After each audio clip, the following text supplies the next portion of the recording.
Dans les fonctions de recherche que nous avons étudiées, nous avons vu comment, à partir d'un tableau, retrouver une des valeurs du tableau à partir de la première colonne ou de la première ligne pour afficher une des valeurs qui sont soit sur les colonnes d'à côté, soit sur les lignes en dessous.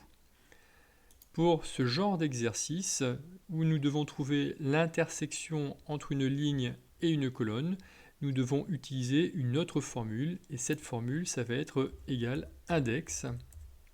Voilà parenthèse. L'index ne trouvera que l'intersection entre une ligne et une colonne.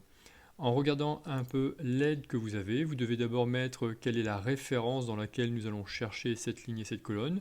Ensuite, indiquer le numéro de ligne, puis le numéro de colonne. Nous avons un exemple juste en dessous.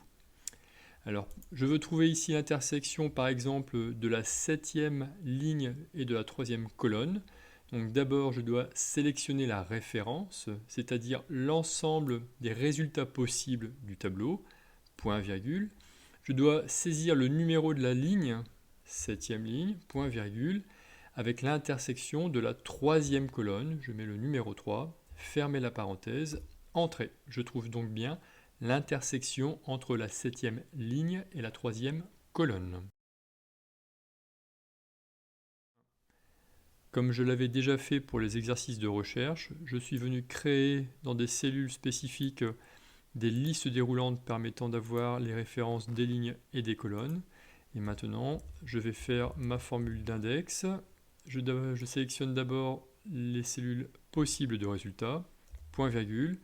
Maintenant, d'abord la ligne, puis l'intersection avec la colonne, fermez la parenthèse, et on voit que la formule va chercher automatiquement ces résultats, et je peux faire varier ainsi mes références, ce qui va me permettre une lecture plus simple de ma formule.